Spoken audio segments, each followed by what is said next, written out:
Hello, good evening. And I already even have Ikarawaji Esukile. Thank you so much for being on board already, taking the front seat. I want to specially welcome you to this extraordinary third edition at the Visionary Talk Show. Thank you so much for diving on board this night. We are going to have a breathtaking time.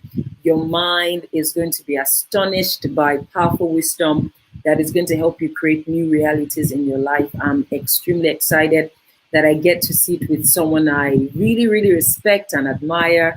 And I can't wait for his inspiring journey to power you through for the next level. So you are welcome to this night. It's going to be extraordinary. Welcome, Oladayo and Oluwapo. My book, Gist Gang, Front Seat Gang, you're welcome. Maureen and Degbu, you are welcome. Thank you so much. I am like delirious with delight and excitement. Thank you so much, Wura, and you're welcome to tonight. It's going to be like really, really, really, really extraordinary. I am just, I don't know, I have no words to express the joy that I feel about all of us just getting together and having this beautiful time, because wisdom really works. Wisdom really works, right? Can you guys try to focus? Can you work on that for me, guys? We are here to feast on wisdom. Don't make it about my beauty. And I didn't come with all my beauty. I left some because I know that if I came in full, it would be a lot. And I didn't want to, do that to you. But anyway, welcome Amaka Nene, Dr. Lewis, you're welcome. Itunu Oyeniro, you are welcome. Enitwajayi, excited to have you. Bodam, you are welcome. Kemi, welcome, welcome, welcome. And you know that what makes tonight even all the more special is it's a big reveal night. This is the night that I get to announce to you how you can be a part of Visionary Compass, which is our 40-week accelerator program for visionaries, founders, executives, change makers like you who want to clarify, launch, and scale your next level vision. So, hey, we're here for it all the way tonight, okay? I'm excited to have you. I'm so excited. I already have my guest, brother and friend, Dr. Niyi Borire, in the studio, and very soon I'm going to be bringing him right on. It's going to be a memorable, completely unforgettable experience. So thank you for taking the front row and just getting right into tonight, because you are not going to forget tonight in a hurry. Okay, what I want you to do for me tonight is let's start off by letting me know where you're tuning in from, as we've done every night since the talk show started. After that, we're going to go on to talk about the experiences we've had with Lady J and Queen O. Okay, so let's start off. Tell me where you are joining us from tonight, and then we get on to sharing what our experiences have been so far in the program. Where are you joining us from tonight? Let me know. Fantastic. Welcome, Tega from Federal Capital Territory. Aramide is in Lagos. Amaka in Liverpool, UK. Oluwaseyi Agege to the world. Eniton from Lagos. IB from Port Harcourt. Abisola from Ontario in Canada. And Oluwapo from Lagos. Maureen from UK. Stella from Canada. Chioma from Lagos, Chizaba from Abuja, Kende, a proud new member from UK, Ife from Perth in Australia, Chichi from Houston, Texas. Welcome to Simply Taller from Peterborough in UK, Tammy from Lagos, Maureen from Ibadan, Nancy from Lagos, Olajumoke Olafare from Aja Island. Welcome.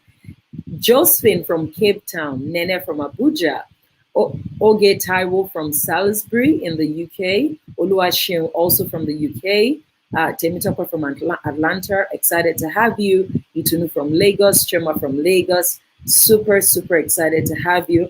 Welcome Mary, front row gang, Chrissy from UK, Elochuku from Enugu, Olamide from Ogun, Temi Tope from Lagos.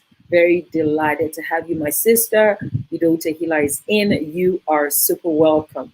Welcome, welcome, welcome. Elo from Enugu. Excited to have you as well. Coach Bamike is in the building. You are welcome. Fumilola from Lagos, you're welcome. Olushere from Hertfordshire in the UK, you are welcome. Excited to see you. Thank you, Doe, joining us from Lagos tonight. It's going to be great. It's going to be great. Adela, you're welcome from Lagos. Super excited to have you joining us this precious evening. And the numbers are building. You have to remember to share this link. Remind your friends. Put it in that WhatsApp group. Put it on your WhatsApp status. Take a moment. Put it on your family group. Your sister and sister-in-laws, brothers and brothers-in-law, your parents have to be a part of this conversation.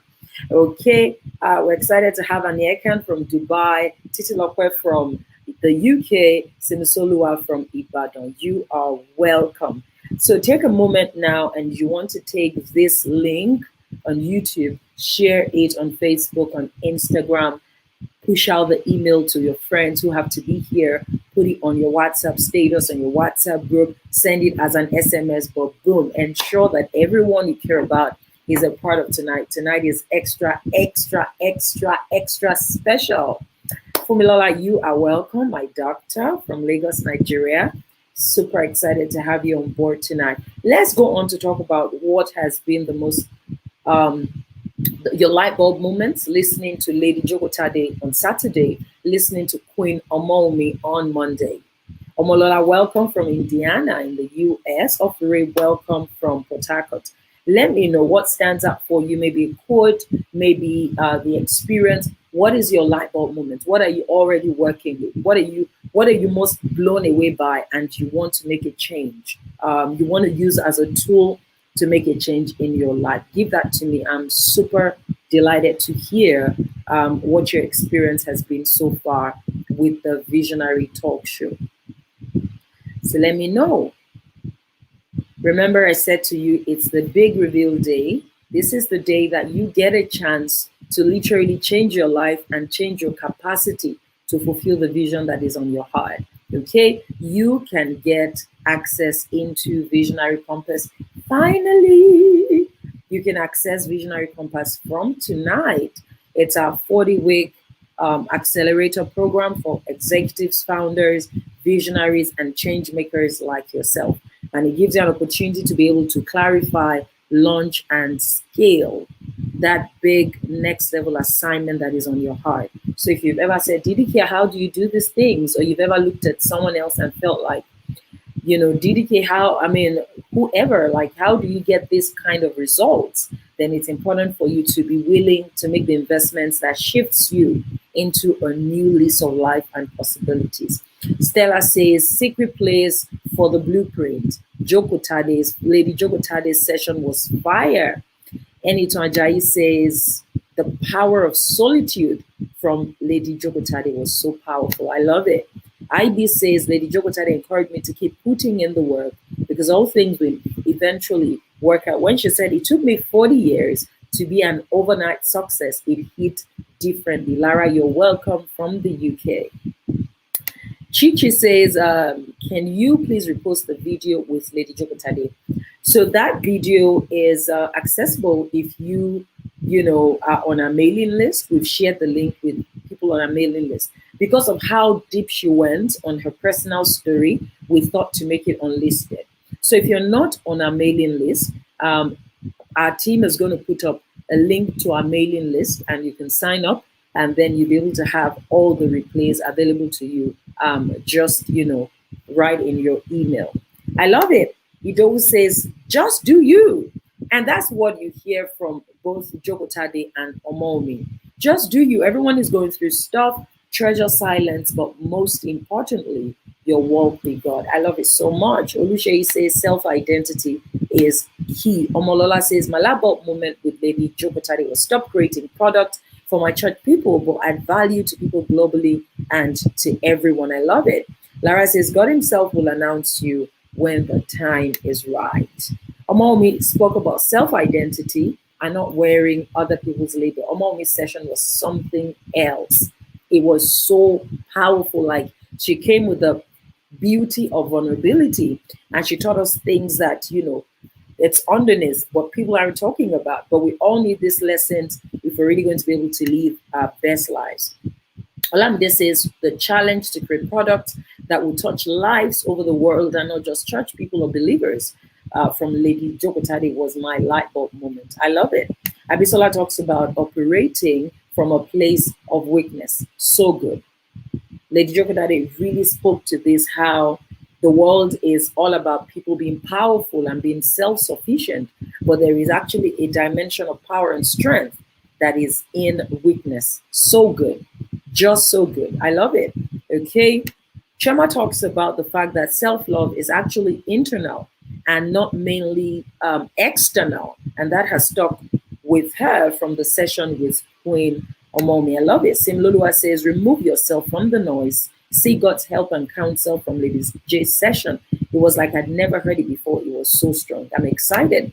Oladayo talks about what Omomi shared. Being my authentic self ensures I'm connecting with those people who are my proper tribe, because spirit calls out to spirit and vice versa. This one was so good to me too. I thought this is like the literal story of my life, just because I refuse to play to the stereotypes, but I stay authentic to who I am. I continue to attract powerful people like yourself, right? There could have been many places that you'd be tonight, but you chose to hang out with me, and it's because we are family, and I love it. Amaka talks about how you look in the mirror and say all the great things about yourself is a form of speaking life into yourself. And yes, it always reinforcing the power, the beauty that we found in Omomi's vulnerability at the session on Monday. Lara talked about going back to Genesis 1, when the Lord started creating the world and he validated it, then went to the plan for the next day. So you've got to learn to create seasons around your visions and validate the work that you have been called to do. I love it. Temitope talks about, with Omomi's talk, it was reinforcing how it's important to seek solitude and to get to know who you really are. This is so true.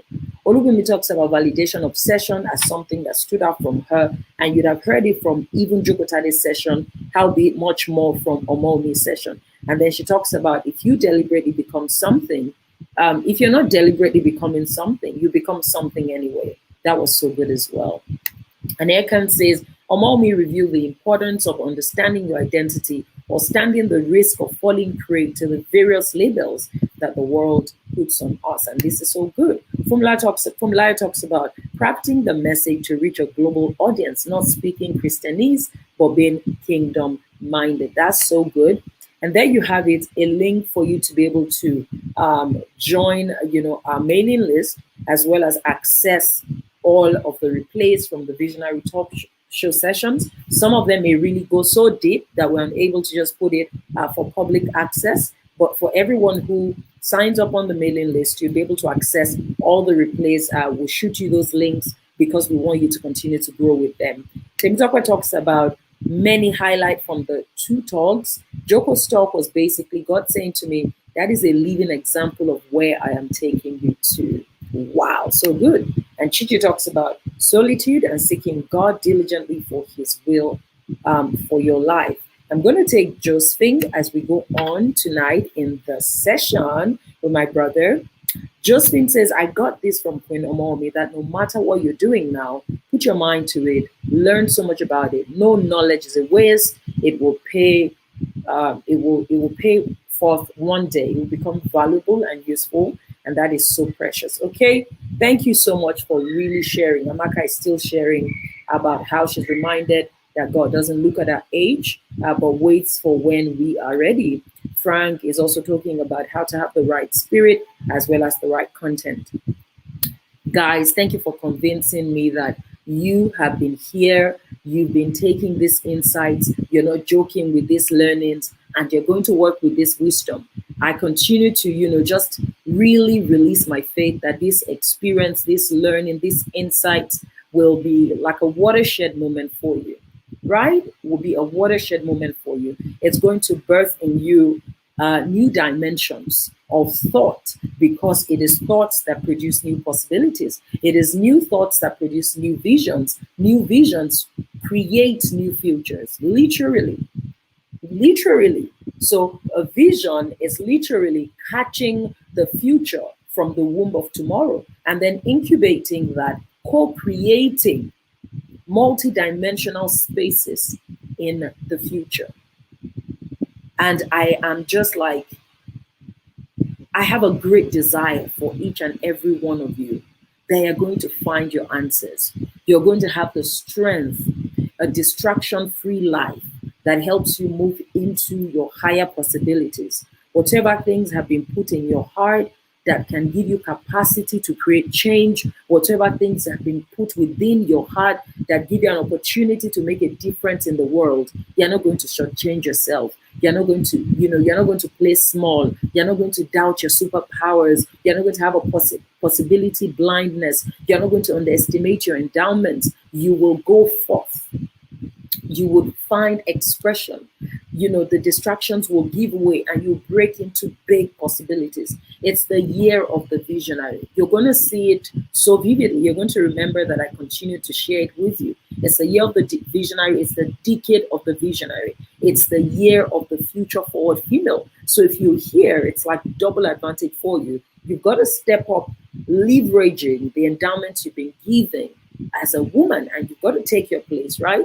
But whether you're man or woman, it's a year of the visionary. And what that means is that even if you didn't know what you wanted to do with your life before, this is the year where you're going to get, in quote, impregnated with a compelling vision.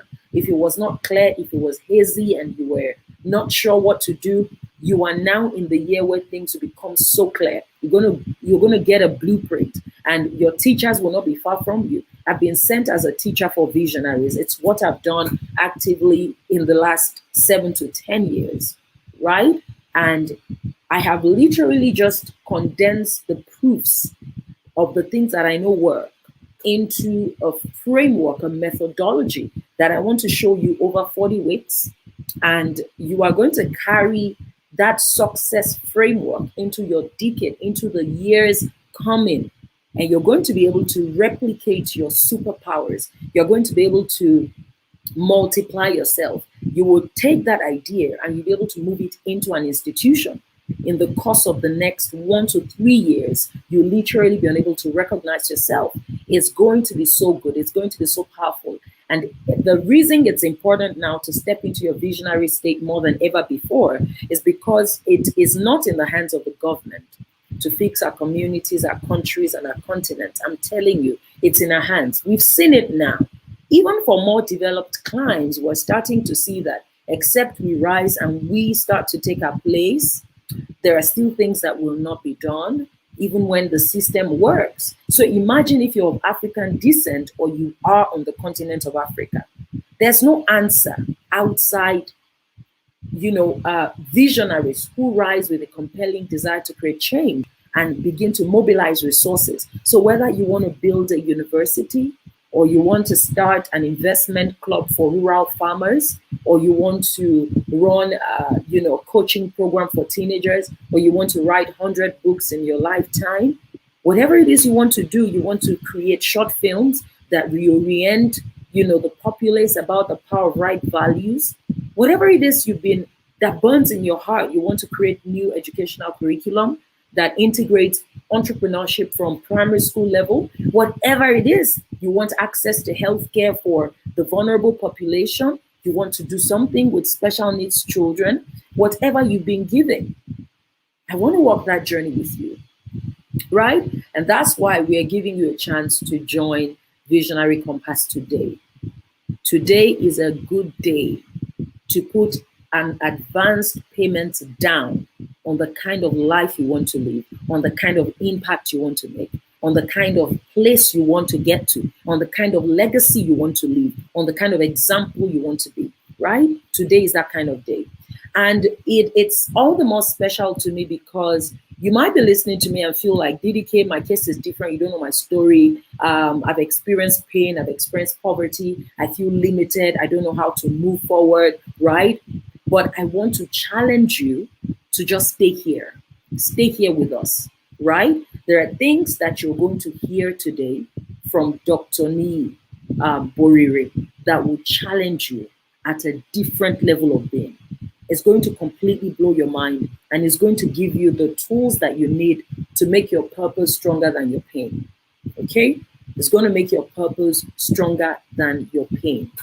And that is important. So if you feel like I've been in pain, I've had challenges, I've not really discovered myself, I'm too timid to, step up and do the work in my heart, whatever it is that feels like it's holding you back, we're going to have that conversation today. And when you hear Dr. Niyi's story and who he has become, you are going to know that there's nothing stopping you if you set your heart to it and you use the power of wisdom. Lara, Visionary Compass actually opens officially today. Of course, we've got stalkers who have bombarded us like in the last few hours using the back end, going through Google. And that's also good, who've registered, and we're excited about that. But we're here today to give you a chance to be a part of Visionary Compass. And I have a 20% offer coming, 20% discount coming to you today. Like, this is too good to be true, but it's true and it's good. Okay, so let me know in the comment section if you are ready for Dr. Niyi Borire. I want to know. I need to know if you are like ready, if you are like pumped about what is going to come on tonight, because I'm about to bring him on the stage. Let me know if you're ready. Be like, DDK, I'm ready for Dr. Niyi. I'm super ready. I want to know that you're ready. I love it. IB says, I woke up ready. I woke up ready. Ooh, so good. You ready? Fantastic. I'm going to be reading Dr. Niyi's abridged profile, and then you're going to see his face. Remember, I told you that he's a whole vibe, and you're going to confirm that for yourself tonight. Niyi Borire is a multifaceted and dynamic individual, an award-winning neurologist, neuroscience researcher, lecturer, author, speaker, and change agent. He's on a mission to help people navigate change without losing their purpose, identity, and individuality. He's the director of Southwestern Neurology and a neuroscience lecturer at the University of New South Wales. His research has won many awards, including the prestigious Goldseth Young Investigator Award, presented by the American Association of Neuromuscular and Electrodiagnostic Medicine, NEM. He's also the founder and host of Brain, Mind, and Change, BMC, an online series which leverages on his scientific background and pastoral assignment to teach people how to achieve mastery of their brain, rewire their mind, and change the world. An Amazon best-selling author, he has written 2 books, including his autobiography titled Navigating Change, Timeless Secrets for Growth in an Ever-Changing World. He and his wife, Yemi, pastor beautiful Gate, Sydney in Australia. They are blessed with 2 wonderful boys.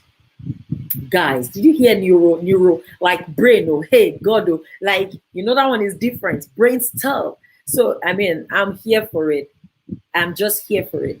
Let's get Dr. Niyi Borire right in the studio. You are welcome. Thank you for that amazing introduction. Wow. I'm too excited to have you, my brother. How are you feeling today? Me too. I'm good. I woke up a bit groggy this morning, about 1.5 hours ago. It's 6:24 a.m. here, but I'm really excited. Thank you for the sacrifice. Absolutely. I have to say, I've just been enjoying. Yesterday, I immersed myself. My wife and I were watching this lady, Joko Tade. We went back to we sat down. My wife just heard the voice and she said, Who is that? So she sat beside me, and this woman was just releasing. Please shout out to her. She's amazing session. She is. Thank you. I'm glad you got a chance to look at it. Like, we are still reeling from the power of the last 2 sessions, and absolutely our excitement. You're the first man on the show. We've got a second man coming toward the end. So we need that vibe and that different energy. And you already know that I greatly admire you, but you may not know why. One of the big reasons for me is your humility. in the presence of what you've accomplished, like what you've done. You're a really respected neurologist, researcher. You've done brilliant work. You're obviously a genius. Well, yeah, yeah. Like, I mean, so, and then one meets you in person, you're simple, you're warm, you're happy to connect to others, to serve, to help. I think that's a first thing I'm very curious to really ask you about. What's made you into this person in spite of your enormous achievements? well, that's a very deep question. I think it goes back to what I was before. Like the great Paderewski, this great Polish pianist who became the Prime Minister of Poland. The Queen of England was interviewing him after World War II. He went to play in Buckingham Palace, the piano, and the Queen of England said, "Paderewski, wow, you're such a genius. Who made you this?" And he said, "Queen, before I became a genius, I was a drudge." So this great pianist who later became the Prime Minister of Poland after Hitler was defeated. So the reality is that I think a lot of my attitude, so sort of my view of life, is mostly influenced by my upbringing, or mostly influenced by my the challenges and the pain that I've gone through in life. I think that sort of humbles you and reminds you of your humanity. And I think on one hand, it reminds me, that all that I've achieved, is credit to God, and by His grace, and so that sort of makes me see the bigger picture. On the other hand, I've also, through my work, both as a neurologist and through my pastoral assignment, I've seen people with bigger troubles, people with more painful experiences. And so I understand that mine is not the worst of trials. And no matter what I've gone through, there's somebody out there who has it worse off. So I think when I understand the two aspects, the two ends of the spectrum, I think it just makes me feel that, listen, I'm just at best, an educated beast, if not for His grace. The other point that I would certainly emphasize there is that, as you probably would know, and some of the people watching right now, reading that profile, it's still a work in progress by the grace of God. I know I'm still going to achieve a bit more, or a lot more, and that's not even the end. And I think in the next 10 years, in line with the visionary stuff that we're all doing, that will be a completely different profile, I hope. Yes. But here is a boy who, yes, I was academically gifted. At the age of 14, I finished high school. At the age of 16, I had a diploma in computing. By 22, 23, I was a doctor. By 26, I was married. By 30, I was a specialist. By 33, 34, I had a PhD. I had a thriving business. And so I would say that, yes, I knew that I was precocious. I knew I was academically gifted. And I knew that I had a heart for people. But then all of this was in the background to all of this was the background of family struggles, of challenges, of pain. Yes.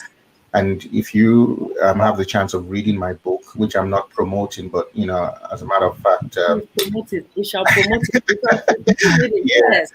You would actually get the bigger picture that of the real man, of the pain. And I talked about my siblings. I talk about the pain I had even with my parents, my dad, the lack of connection and all of those things. So, and I'm sure we'll still talk about some of those things, my background and all of those. So to come back to your question, why do I feel grounded now? Why am I level-headed? I'm level-headed because I know where I'm coming from. I know that I came from extreme poverty, from having nothing.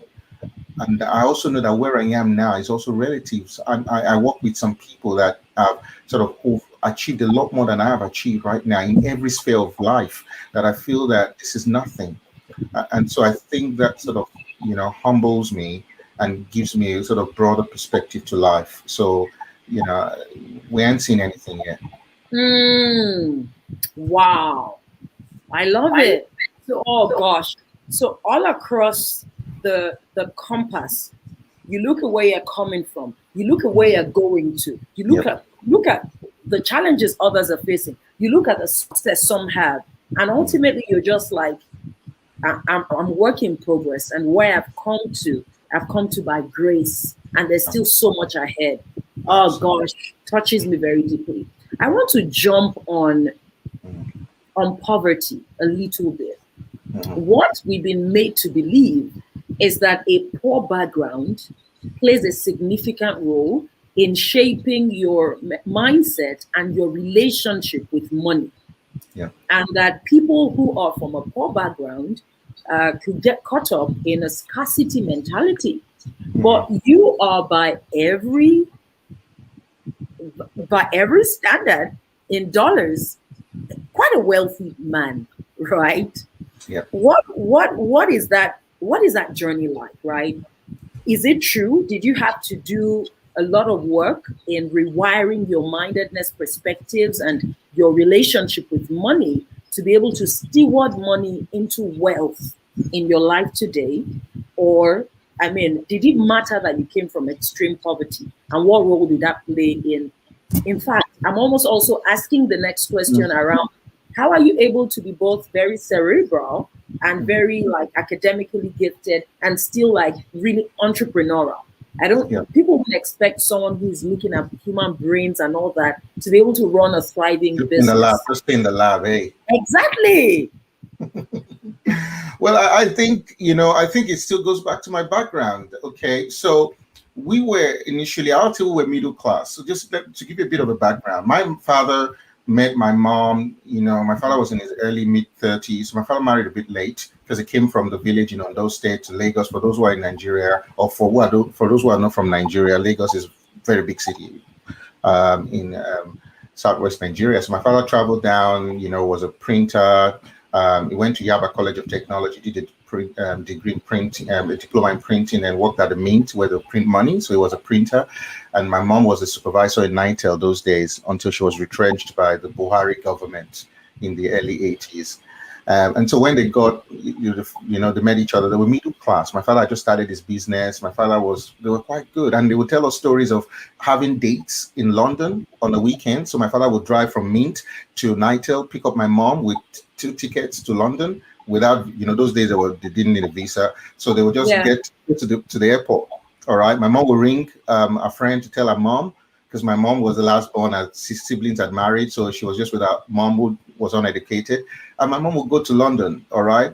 They get to London, that same Friday night or Saturday morning, take a train to Paris, Luxembourg. By Sunday night, she's back at Lagos, all right? And Monday, she's back at work. So that was kind of lifestyle they had. They were not like super rich, but they were comfortable. When my older sister was born, she did all her shopping in London and Belgium, and they had friends everywhere. So it was just this sort of simple life in the late 70s, early 80s kind of thing.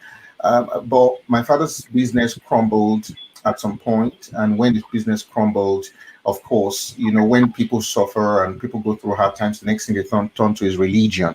So for him, it became a religious thing, and from when you don't have a personal relationship with Jesus, you hear what all these prophets and everything say to you. At the end of the day, it was my mom's fault, really. That was what it was being told. And so that just drove a wedge in the family. It was a very abusive marriage. They argued a lot. They were very similar in their personalities, and I never enjoyed my childhood. I think from the time I became cognizant, and I was a bit precocious, as I said. So at the age of 8, I'd finished high school. I'd finished primary school. So I was conscious of what was going on, that this was a very dysfunctional marriage. And, I was never happy. I was never happy at home. Up till now, I still have the vivid images of my father beating my mom. My father was very, very, was a very angry man. And I think he was angry because he felt he had dropped so low. And my mom had never worked since 83, I think 83 when she was retrenched. My mom never worked again because she never had any need to work. My father was one printing JAM form and JAM exam, whatever for JAM. My father had a contract with JAM and was printing all the forms and exams. Every year, my father would buy 100 rams to all the people in government. That was how we were. And then suddenly everything went away and we couldn't feed. It was that bad. There was a day we took all our textbooks to the bus stop to exchange that for fried baked beans and akara and stuff like that. That's how bad things were. We would sell clothes to just feed. Things were that bad. And I think the relationship crumbled. They were not Christians. Of course, they were churchgoers. My father was a chairman in society, Anglican church. My mom was, they were all they were socialites, Lions Club. Tell me all the clubs. My father was there, and then suddenly all his friends abandoned him. Of course, if you don't have money, you can't keep those kind of friends. And so that's sort of background. But as a young man or young boy, I was really frustrated. I was never happy at home. I was always, I think there was a lot of aggression, there was a lot of anger, never connected with my siblings. I just felt odd in that situation. But then I wanted a better life, to be honest. I just wanted a better life. So at the age of 14, when I left home at 14 plus to go to Yaba College of Technology for my diploma in computer science, never came back home up till today. So I left home at the age of 14, and that was it. Bye-bye. I stayed on campus 3 months. Yes, never came back. I left home at the age of 14. And when I come back, in fact, by the time I came back, we had no room because we lived in a 3-bedroom unit. And my parents had 5 siblings. There's five kids. So I was second of 5 kids. So every time I come back, I just sleep on the lounge. I had all my stuff in my bag, and I was just on campus because from Yaba Tech, I got an admission to University of Lagos. So I just moved straight to University of Lagos. And of course, in medical school, we stayed 24/7, 365 days a week. So, I pretty much lived on campus throughout until I came to Australia about over 12, almost 13 years ago now. So that was just it. And I think that relationship with my family became strained. I left home early, so I never really gelled with my siblings. All the milestones in the teenage years were not there anymore. I just became very academically focused. And of course, that was what I was gifted at. So I just give. And then I think 14 plus, just after high school, I gave my life to Jesus. And sort of that gave me a sense of meaning. So I was just, buried in just my relationship with God and service and my education. So that is sort of the background to, that. And of course, it was a struggle because I know the question is about poverty, but I just wanted to give that background so people understand it. Yes. So for me, it was not just poverty in terms of finance. It was a broken relationship in my home, Yes. a broken home. My father left home with my mom with 5 kids with no job. My mom had not worked since the early 80s. My father walked away, picked another woman in our street, in our neighborhood, and now had us 2 kids. They are now adults. They're in the university now, those 2 kids. So he left home, left my mom with 5 kids. All right. And my mom had no job. My mom will go in the morning to the abattoir to fight for scraps. She would do anything. The only thing my mom will not do will be drugs and prostitution. So for almost a decade, my mom was living a life of struggle. How do I get these 5 kids? How do I get to the point that I was the only one that could graduate, and she didn't even pay for that anyway. But that was just how difficult it was. We were in poverty, real poverty. I remember one Christmas morning, and I wrote this in my book, when we had nothing to eat on Christmas Day. We had absolutely nothing to eat. And we prayed that morning that neighbors and friends and everything will bring food. Do you know that morning we ate? My mom went out that Christmas Day. I'm telling you, I'm feeling very emotional now listening to actually thinking about this again now, to be honest. I'm feeling very emotional. But that morning, my mom is in Australia now. She's in Tasmania with my sister. My sister is also here, my older sister. They're in a different state. That morning, my mom went out on Christmas morning just like a lioness. Those David Attenborough's documentary when the lioness will leave the pups and just go out. I just need food for these kids. You know what she came back with? She came back with unripe plantain. Unripe plantain. She came back with that 2 or 3. I don't know where she got it from. So we boiled it. Oh gosh, it was so starchy, so acidic with palm oil. Wow. That was our Christmas breakfast. That was the only meal we had on that Christmas day till evening when some neighbors brought some food. That was when my war with poverty started. That was when I decided that, you know what, I would never be a poor man. I hated poverty so much. I hated it with so much. And for me, then it wasn't just about wealth. For me, it was just about being able to provide. I looked at my mom, I saw the pain in her eyes that just to put the basic stuff, she could not do that. And of course, for all of us, our relationship with our dad was, we just felt he didn't care, and it got to a crescendo. When I got to Yaba Tech, of course, nobody could pay my fees. My WAEC fees, my mom took me to a friend, and I remember how we knelt down to our friend's husband, and he gave us 2,000 naira from our WAEC. So because my father wasn't around, we knelt down, and I still remember where we were in that unit, how we got 2,000 naira the day before the deadline of the WAEC because we couldn't get the money. That's how I got my WAEC paid. And then when I got to Yaba College of Technology for computer science, I did very well in Polyjam. I think I was the top 3 Polyjam those years. For those, Polyjam is a licensing exam for polytechnics and colleges in Nigeria. So I got, God, I couldn't afford, the fees and everything. So I just given my life to Jesus at the time. And our Sunday school teacher at church, was an Anglican church, decided to support me with the Polyjam thing. I was pretending actually, so paid for my initial fees to Yaba College of Technology. And it was really hard at the time because before I got accommodation on campus, I was going from home. Do you know what I would do?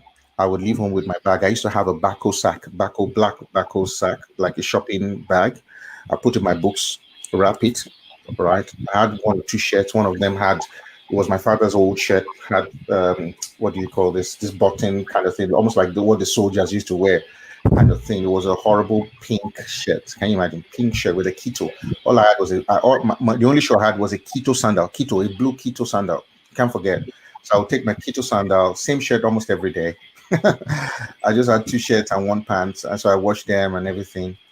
So I took my bag in the back. I was a 14-year-old OND1 Yaba College of Technology, and I would leave home because lectures start at 8. I would leave home around 6. We're living in Ipaja, and this was Yaba. For those who live in Lagos, it's I don't know if I've lost track now. I don't even know. I don't know Lagos anymore. So anyway, I'll carry my bag, and because there's no transport fare, nothing. So I will start knocking on neighbors' doors in our estate. We live in this low-cost housing estate in Ibadan, and knock on doors. But there was this woman who was faithful. Anytime I knock a door, she would never send me back. Mrs. Obe. We used to call her Mama Obe. She's probably in her late 80s now. She would give me 5 naira, 10 naira. That would be enough to get me on a Moloe. Moloe, how do I describe Moloe? I don't know how. Moloes are those big buses that, Anyway, that would only allow me. Sorry, I hope I'm not boring you, DDK. No, stop it. Just continue. Bore what? Yeah, okay. So I just get into these big buses. And of course, the 5 naira or 10 naira will just be enough for me to stand. So I can't sit. You won't get enough, so I'll stand with my bag. And then when we get to Oshodi, that's Ipaja to Oshodi. When I get to Oshodi, those days, Oshodi used to be muddy. I heard they've changed everything now. But those days, wow. When you get the bus from Yaba, for those who live in Lagos, from Oshodi to Yaba, so I would stay there. Probably, sometimes I will beg for transport. I was a student. I will beg if I don't have enough, I will be stuck in Oshodi begging just to get to campus. Listen, I've not even talked about breakfast. I've not talked about lunch. And I've not. Do you know that I did that for a year and God sustained me? That was why, you see, when I now go through my journey, now I understand what it means to live by faith. I woke up every morning, and I never missed a day of school. For a whole year, I didn't get accommodation. Every morning I woke up, had my shower, hoping to get to school and to come back. And I'll get my bag in my Paco bag, put on my keto sandal, have my shirt well ironed, even though I had one shirt and it had a blue ink stain from those pens you put in there, those biro you put there. There's a blue stain. I can't forget that. It will still be there with the blue stain. And I'll wrap stuff. And I was like, 14, 15. I had pimples all over my face. And I would get on the Moloe straight to Oshodi. When I get there, I had faith. I believed that I would get there. Sometimes the conductors will allow me to go in. Sometimes I would just perch at the edge of the truck, just with one leg, just hoping until you get to school. And then when I get to Jibo bus stop, for those who know that area, I would walk to Yaba College of Technology. Do you know the first day I could afford a bike from Jibo bus stop to Yaba College of Technology? I gave a testimony in the fellowship. Because I joined the fellowship at the time, I gave a testimony there and I said, listen, today, for the first time in my life, I could afford a motorbike. I used to walk every morning. So that was it for me. But I was just determined. I hated poverty. I just felt, what? I had to make my life count. My older sister was still stuck in secondary school. I'd gone ahead of her because I had double promotion and all that. So I was ahead of her, and she was struggling with JAMB and WAEC. All my younger ones were, it was difficult. We had nothing, and it was mom alone. Anyway, one defining moment for me was when I went to Yaba College of Technology. Do you know, despite that, I became the best graduate student. I graduated my last semester with a distinction. Yes. And I joined the fellowship. I just gave my heart to Jesus, and I was just serving God, And then one after I was towards the end of my time in college, it was a 2-year diploma. I applied for, the University of Lagos, wrote the JAM exam to study medicine, and I just got in straight away. To be honest, I didn't know anyone and everything. I got the admission, and I remember I ran around, raised the money for the initial fees. But when we finished the first year at the main campus, we had to move to the College of Medicine at the hospital, and I just didn't have fees. So I went back to my dad. I thought my father was doing better at the time, and my father looked at me face to face and just said, I can't help you. I just can't. I don't. I can't even remember the context now. I'm not, I knew his press was busy at the time, so I wasn't sure whether I was doing that out of spite for my mom or whether he really didn't have the money. But the longest, short of it is that he just couldn't help. So that day, my school fees were due. I just thought I was going to pull out of medical school. But of course, when I remember how God sustained me for 2 years at the Yaba College of Technology, how many times for a whole year there was no breakfast. Yes. And lunch, I would go to the cafeteria, the main cafeteria there. I would be the last person I'll just hang around there until everybody has gone. And then I will beg for scraps. Mama, sorry, I'll say this in vernacular. That's it. I was a student. I would beg for scraps. I was a student. And I still believe I was still probably one of the best students in my class. But that was how I was feeding. That was how I was feeding. The fellowship I joined, I joined the fellowship. I went to one of the brothers who invited me to his room, and he gave me lunch, beans and gari. And then after that, I was so tired, I slept off. And that night, he invited me for a vigil. Of course, after feeding me, I couldn't say no. That's why I joined their fellowship, their campus fellowship. I just became friends with them because they were feeding me, really. Anyway, so, when back to the story where my father said, all of that. So on Sunday, in our local church, I joined the children church, and I was teaching the children church. Now I was in first year, going to second year of medical medical school, and after the Sunday meeting, I was just sitting down in one corner. I was sad, and I just felt really down. And one of my mentors, who had been a teacher for a long time, he's a manager at Zenith Bank, and in fact, he's one of the big guys at Zenith Bank up till now. Walked up to me, and he said, "Niyi, what's happening?" And I just said, I'm done. I'm going to leave medical school. I can't afford the fees." And he looked at me and he said, "No, this will not happen." I don't know why he walked up to me that Sunday. I don't know what he did. But this man, we have no biological connection. This man just loved me. And today I consider him to be my father. He paid my medical fees from year 2 to year 6. Wow. He paid, and he gave me a monthly stipend of 10,000 naira every single month till I graduated. From that day, he said, "Niyi, I would take care of you." From that day, Mr. Yahweh, shout out to him. He's not on social media, so don't worry. He's not into all of these things. Do you know that up till today, even though he's a DGM in Zenith Bank, DGM is, and he's a big boy, the Lekki, Banana, all these people, He's never going to leave Nigeria. The man is a very humble man, good man. Do you know that up till today, he still teaches in the children's church? What? In the morning, yes. DGM in Zenith Bank with all the, when I go to his office, last time I was in Nigeria, 2018 or so, he's a big boy, quietly big boy. All his kids are overseas, Canada, all over, everywhere. He doesn't have a child in Nigeria at the moment. All of them he's settled. And still yet every Sunday morning he carries his bag to teach young children. When I saw his life, I was like, wow, And you'll never hear a word from him. It's not on social media. Absolutely not on social media. But it's affecting life. Sometimes you don't have to, So anyway, good. Don't say let's not go there. Let's go there. Yeah. You see this? Yep. Oh gosh. Can I just take 20 seconds? 20 go seconds. On. I just want to take 20 seconds. Okay. Did you just hear what he said now? Of course, there are 1,000,001 lessons. When I'm done, I will sit with this again and start to take my own notes. But did you hear what he just said? That man, are you aware, who was an angel in human form, who changed his life, right? Is not even on social media. Social media is great, but I continue to say this thing, and it's important we reiterate it. If you're a visionary and you are going to go far, if you will be handed a next level assignment that has capacity to change lives, you must never forget two things. One of it is that there are things you will be mandated to do. You will get an opportunity to do that can change a person's life, but you can't record that impact on media. Wow. You cannot think about all the work that you get a chance to do in your life within the context of the media.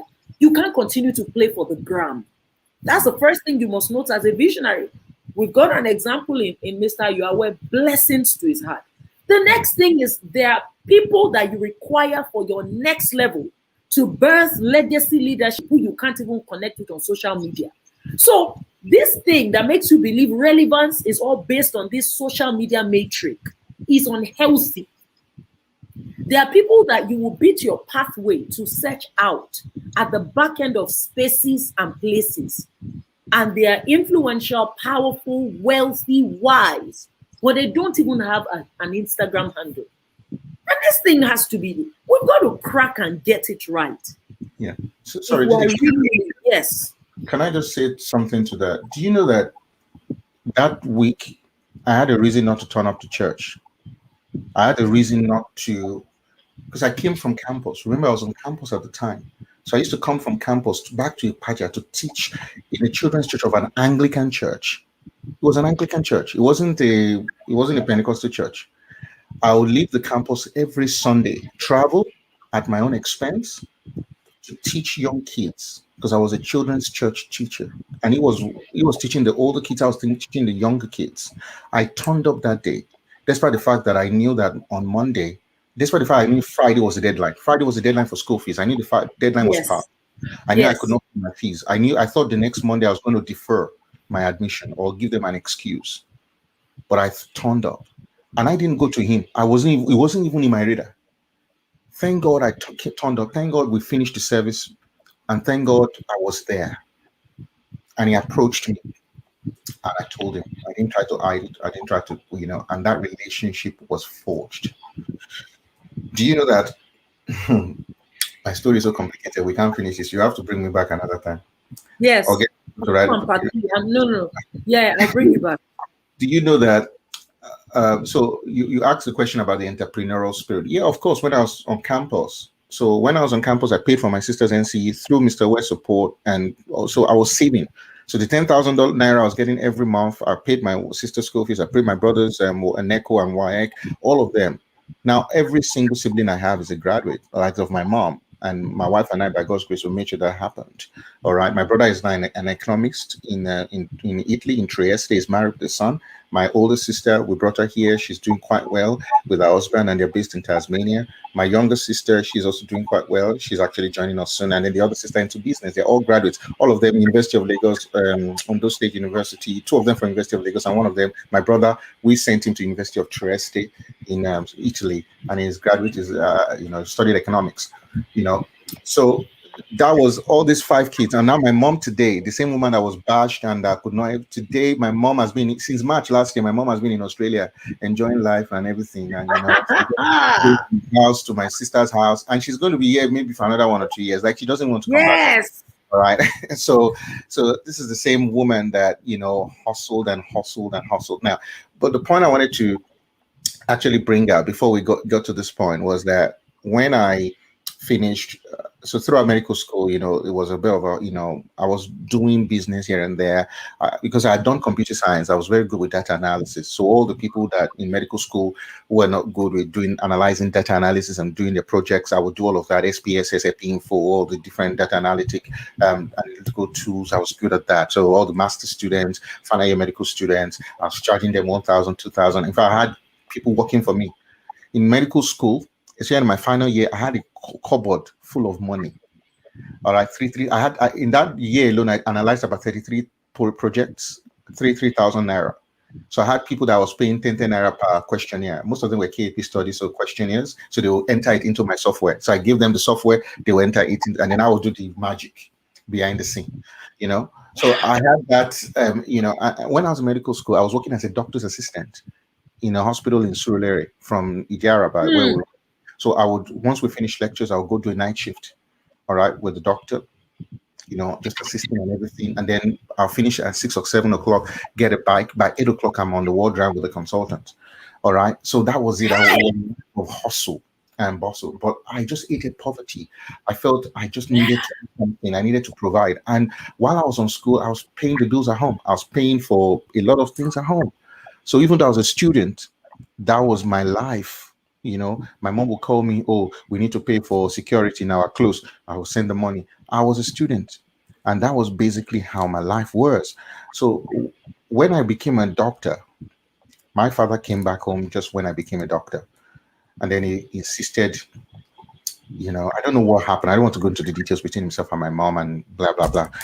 But he had a falling out in the other place and then came back home. So he insisted that he wanted to do my induction party. Oh, that's a distraction. Let's leave that. That's another. I think the important story where I'm actually going to is the fact that after my father came back and I started working as an intern, I'd not done NYC, at the time. In fact, up to now, I didn't even do NYC at all. But it was about, I started internship in January and my father fell ill in August. So you see, I knew I was going to go to Australia because my Australian testimony is a different story at all. If I have nothing. That's part two. Don't worry. It's part two. So that between January and August, I was working as an intern and I was saving all of my money. So most of my money I kept. I bought shares in Diamond Bank shares. That was when the bubble, shares were, very hard. So I bought shares, put a lot of the money in shares, and I was just living. Even though I was a doctor, I was living very meager life just to save because I felt I needed to leave the country. I felt by the time I was an intern, I'd gotten a scholarship to go to South Africa for an exchange program. I'd been to the UK in 2006 or so for an University College London to study neurology for a 6-week program in neurology. That was when I knew I was going to be a neurologist. So I had that exposure. I've been like, the first time I was in South Africa, 2004, 2005, I was like, is this? I said, no, I knew I was going to leave because I just needed to break that cycle. Yes. And then in 2007, when I went to England, and that's a huge testimony, let me mention the one, I know I'm going back and forth, but I'm going to come back to the internship thing. But let me just mention when I went to South Africa in 2004, I got the opportunity to go to South Africa and I didn't have any money. And I couldn't go back to Mr. Ware to say, no, that would be insensitive. I was at a wedding reception and the chairman or the CEO of Lasako Assurance, which is an insurance company in Lagos, was the chairman of the wedding. And I knew a man who knew him from my church. So when this CEO had police detail, he had few people from, so he stood up from his chair and I think he was going to the bathroom. I was sitting close to the bathroom. Well, I mean bathroom, a toilet, it was a wedding reception. So I stood up from where I was and I followed him to the toilet. When we went in there, he finished, I finished. As we were stepping out, I just approached him. The policeman said, stop. He said, no, come. I said, excuse me, sir, I'm a 50-year medical student from the University of Lagos. I was wondering if you could assist me. I've got an opportunity to go to the University of Stellenbosch in Cape Town for an elective program in plastic and reconstructive surgery, but I just can't finance it. The man just looked at me. He said, and I know a man who knows you actually in my local church. Oh, you're from that place? Yes, I am. All right. Wow. Okay, I will speak to him. So he called that man, and the man said, oh, yeah, I know him. So he said to me, meet me in my office the next day. That was a Saturday. Do you know I went to his office in Ikeja? It's in this GRA Ikeja place, Lasako Assurance. Do you know that he counted to me $100 bills? That's the first time I'd ever touched brand new. I never knew people were that wealthy in Nigeria. One by one, we paid for my trip to South Africa. A man that, do you know that a few years ago, and he didn't want to keep a relationship with me. He never, after that, never kept my call, took my calls. Maybe, I'm not sure. It was when I got to Australia that I got his WhatsApp number and I sent him a text, and he was very grateful that he supported me at the time. But I wanted to reach out to him, but I reckon maybe I can understand why he didn't want a long-term relationship with me at the time. But this was a man, you know what I used to call it then? I used to call it professional begging. You know, there was a way I was well packaged. You know, when I wanted to go to England, I wore my suit. I had about 13 places I would go, and I wear my suit. I had only one, and with my bag, I was a final year medical student, and I'll just knock on doors and ask. And, you know, and I understand the principle. The worst I will get is a no, and a lot of the time I got no's. But one person, when I went to England, one person, you know, I bought my ticket on the day I was to travel. I just kept believing. The day I was to travel, one person came through for me, and one person said a yes. And that day, I got a KLM ticket flight to England. So despite the fact I was poor and everything, I had a never say die attitude. I just believed. You know, my Yabatek, 14-year-old boy, waking up every day, believing to have a meal, and we'll have a meal. Go and come back. And I did that every day. I was living by faith. I wake up in the morning, I'm going to school. Where's the money? I don't know. Do you have a meal? I don't know. Do you have textbooks? I don't know. All I have was my notebooks, and I'll step out of my house out of faith. And my mom believed with me. And I'll come back at 5 or 6 o'clock, and I would have had a full day of lecture, and I would have had something to eat, even though maybe scraps, but I would have had something to eat, and I'll come back home and I'll sleep and I'll get back. So that just built in me faith and courage that there was nothing impossible. Okay, and now I knew that this life, the life I was living at the time, was not the life I wanted, but I just knew, I believed that as God kept me every single day, He made ways for me. Let me tell you, if you know how many testimonies happened, if you know how many testimonies on a single day, my life was a life of daily trust and dependence on God, and He kept me through it. At the end of the year, I was wiser, I was smarter, I was better in my understanding, in my faith, and in my relationship with God. And that just matured me. When it came to other things like going to the UK, approaching people, I knew. You know how I learned to approach people? I was doing that at the age of 14 at the bus stop, asking for transport fare. So I could now ask a CEO for a fare to England or to South Africa. I could not do it because I've been doing it since 14. Now I was 21. All right. And all I now I could not do it with poise. I cannot do it with a suit. Those days I used to do it with a shirt, a sandal. Now I had a shoe and a suit, and I can now do it, and I could still connect with people and share my dreams with people, and people will still put their hands in their pocket. And that's how. So when I see myself today, like Kole Shoringa will say, that, you know what, I am my life now is a contribution, from a lot of people, so I didn't just get a raise on my intelligence. People at key stages in my life. Fast forward, sorry that I'm just going helter skelter. Fast forward to this time when my father came back, and I was don't fast forward, Doc. Okay. Doc? Yes. Fast forward. Yes.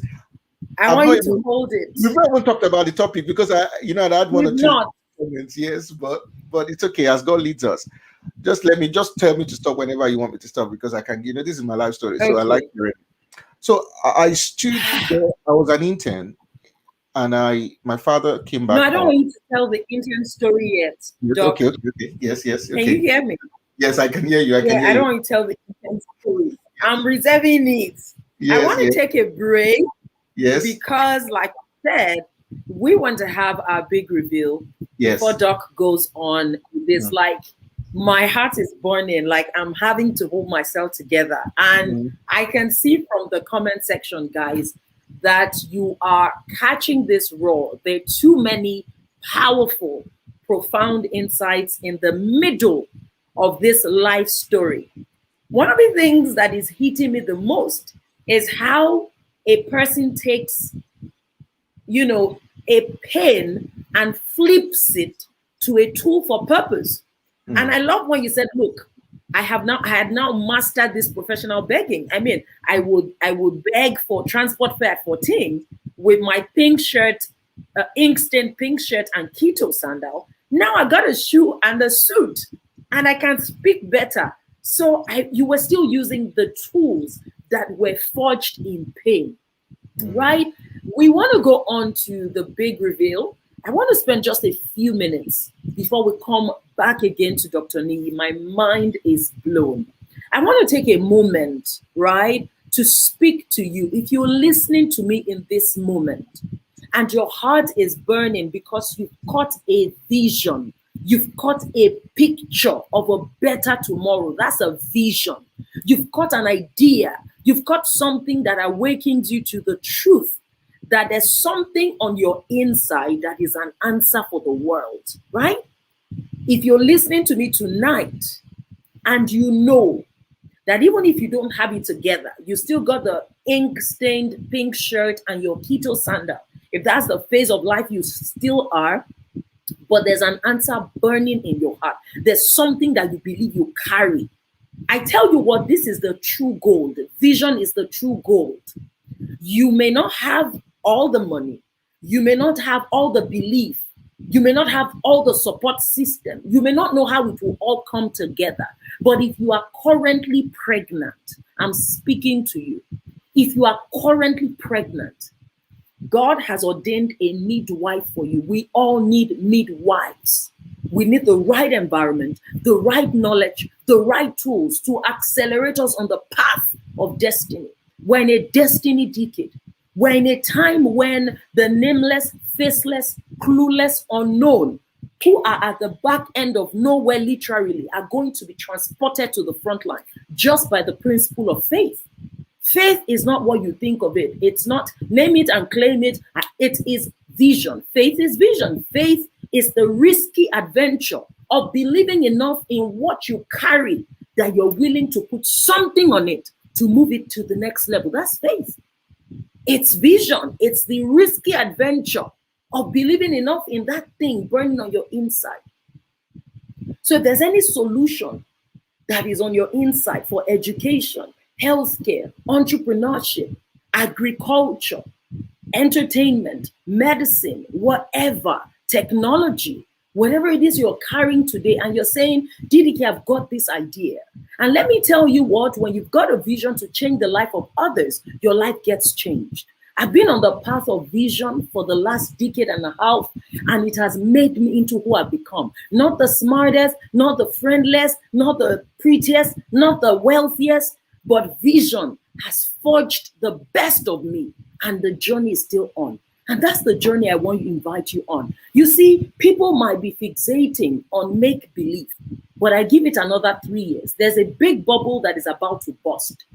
It's better to find your footing and latch onto your teachers and your midwives so that what is on your inside does not decay, because vision is time sensitive.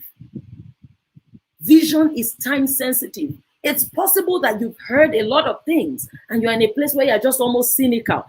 Everybody's just saying one thing or the other. But anytime your heart burns within you, that is a navigation tool, the authentic navigation tool within you that is alerting you that go for this. When my heart burns, I follow my heart more than my head. If your heart burns, you better let's do this together. I'm not trying to sell you a course. I'm showing you what is possible. I brought Dr. Niyi here because it's a proof that vision is a truly transformational gift that we get from God. Let me tell you the other thing that blows my mind about the time sensitivity of vision.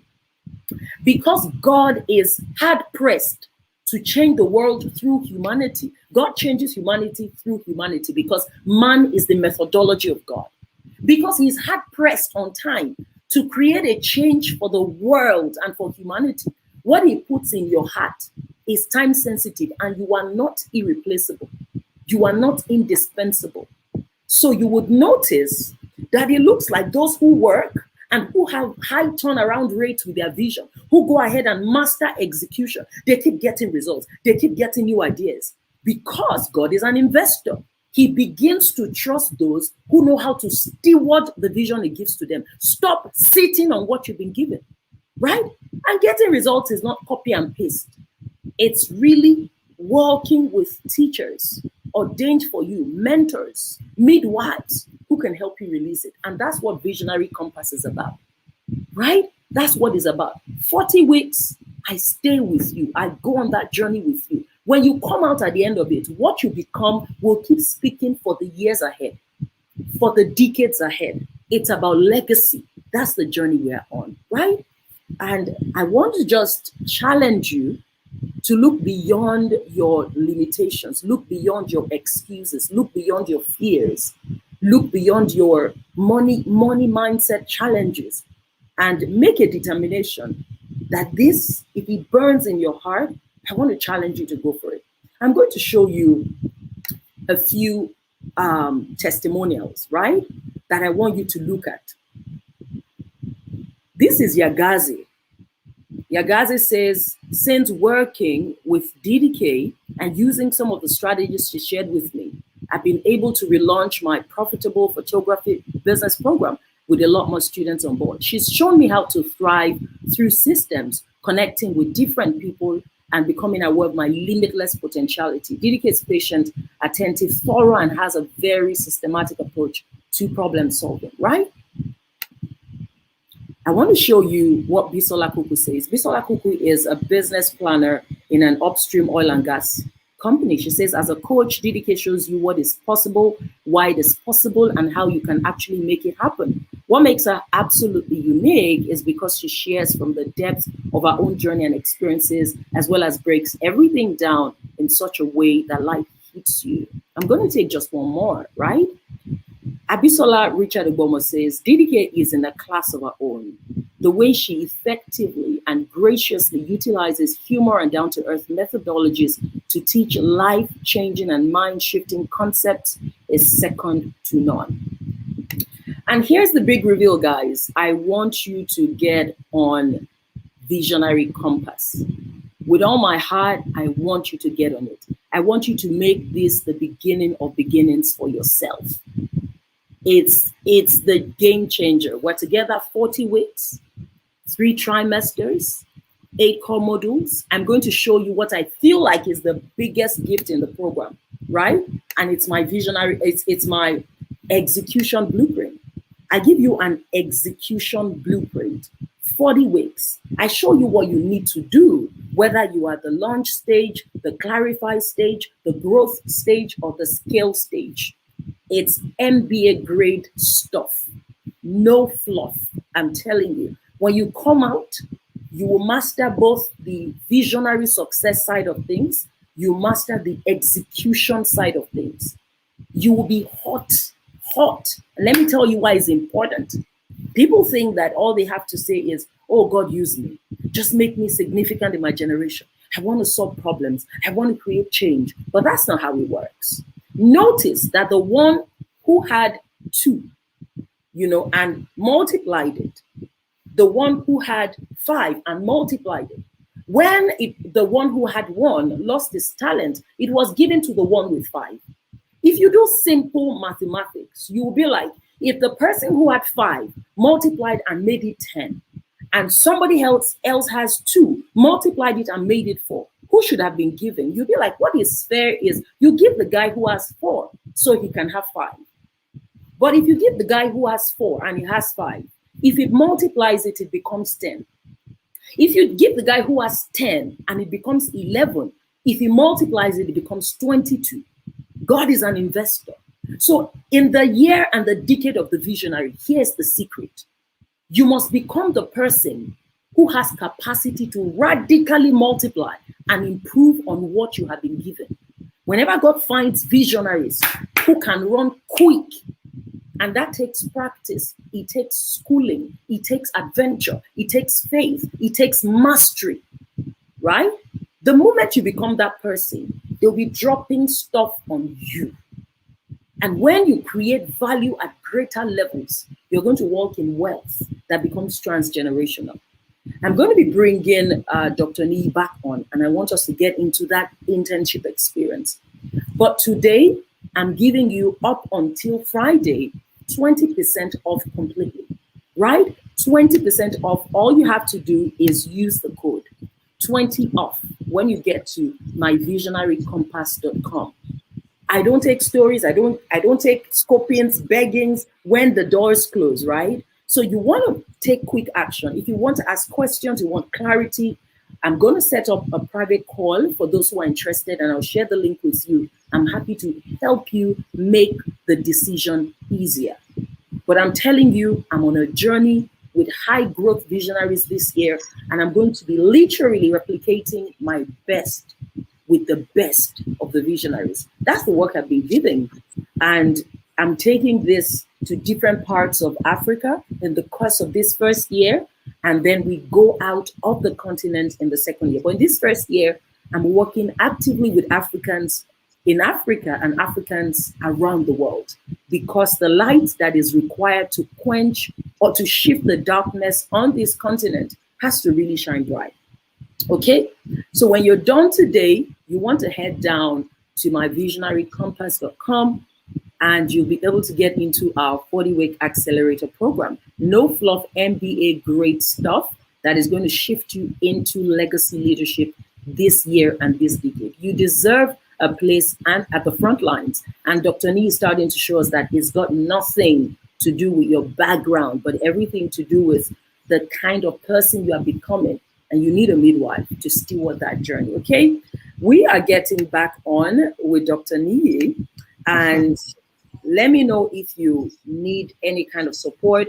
We're going to take a few questions about the Visionary Compass before we leave today, and I'm here for you, completely here for you. Welcome back, Dr. Niyi. Yay, yay. I'm so glad that you have me here, and I want to thank you for what you do and for the opportunities that you're providing here.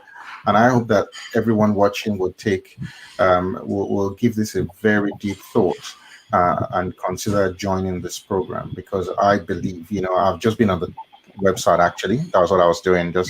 So I've been there just checking it out. Looks very good, well put together and very detailed. Yes, sir. I think it's worth the investment. You cannot actually grow if you're not intentional about your investment. And I see that would, so it has my highest recommendation. Absolutely. Thank you. And thank you for being a part of Unbundling 2020 as well. Yes, when I saw you buy it, I'm like, it's crazy. What is he even doing? Right? Yeah. I was just so keen. Although later I was getting a lot of women's stuff, and I was like, so you're like, okay, just take me out of that one. Keep me in Unbundling. And I'm also excited about our own coaching relationship and what we want to do together. So for sure, I'm waiting to see how we take it to the next level. Absolutely. Yeah, I'll be glad. All right, so. I was going to share the experience I had as an intern. So as I said, I had put a lot of money together. Most of my income had been saved in shares, and I'd been saved in the bank, and I had a few shares at the time. So, but my father became very sick, and apparently he had been diabetic for a long time. We didn't know anything about it, but he had a wound that would not heal.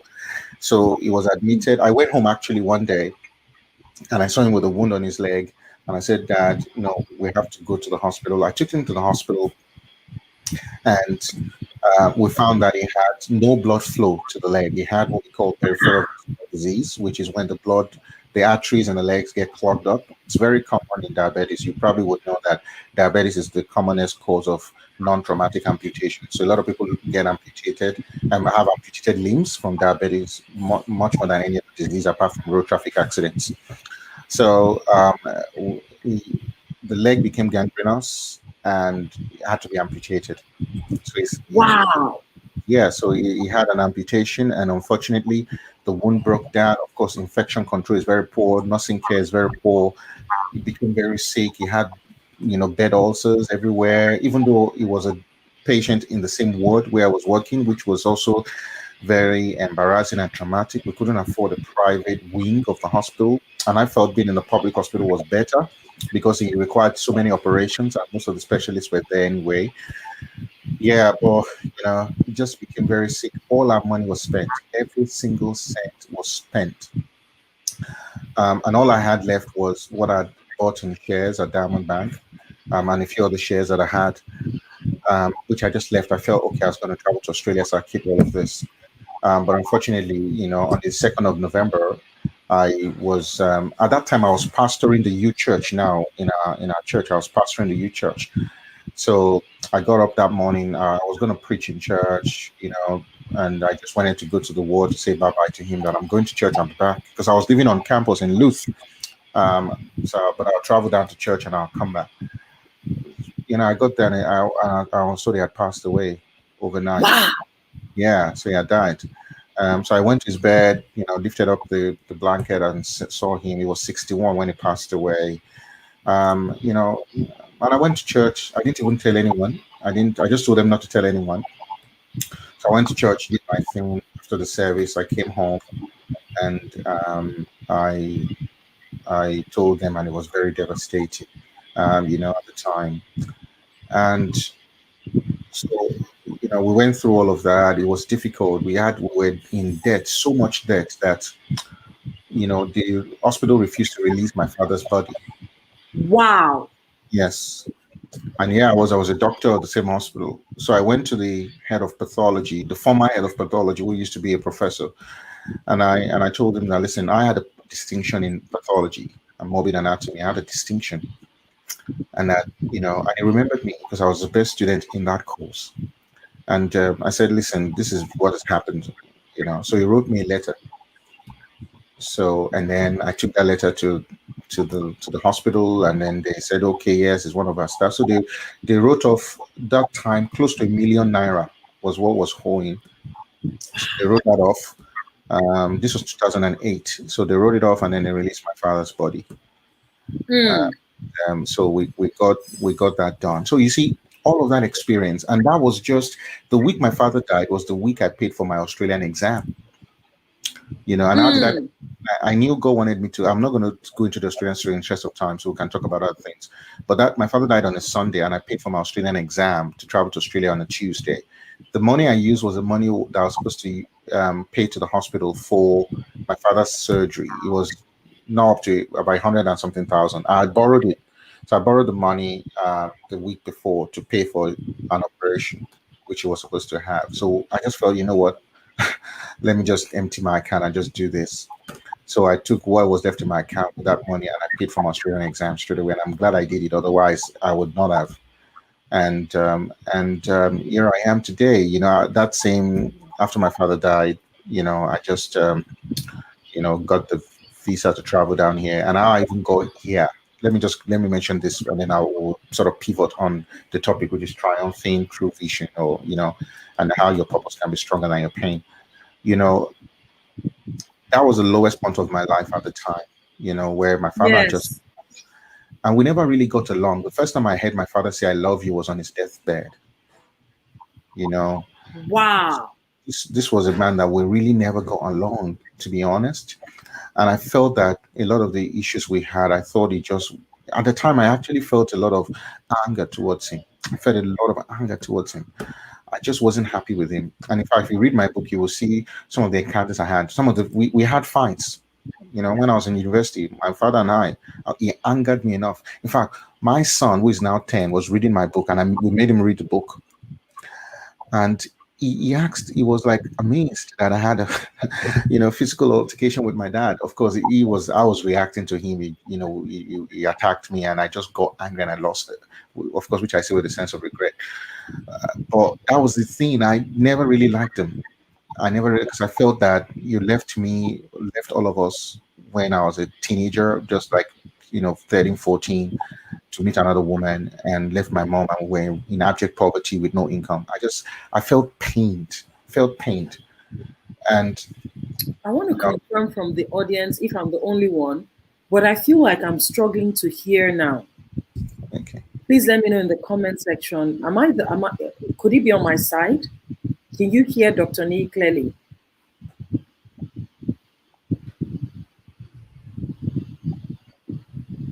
Let me know. Can you hear Dr. Niyi clearly? Although I can see you. I couldn't see you at the time, but I can see you now. So maybe it's great. Okay, yes, you can hear clearly. Okay, fantastic. They can hear you. They can. Okay, Yes. what about? So I'll probably raise my voice. You know, it was just probably the sensitivity around that. That's probably why I was talking a Yes. bit with a low tone. So yeah, so that was, I was pained at the time, and there was no doubt about that. And Mm. then the fact that when he came back, we still couldn't get along, and then he became very sick. And then I had this Sick. huge burden, and then all my aspirations of traveling to Australia with my own money, self-financed, was dashed Yes. with his health. So everything I had was spent on him. And then the global financial crisis happened. And I remember going to my stockbroker saying, you know what, I want to travel, I want to sell my shares. And he told me that all I left was now 40,000. That was the worth of my What? shares. It was less than 10% of what I had invested. So pretty much the GFC wiped out everything I had. I had, in fact, the first set of shares I bought was 3 months' salary, which was those days our salary was about 130, 150,000. So, I had about, I'm sure, maybe close to 500,000 naira invested, and yeah, it was telling me it was less than 40,000. I was in What? tears, and that was just after my father Yes. died.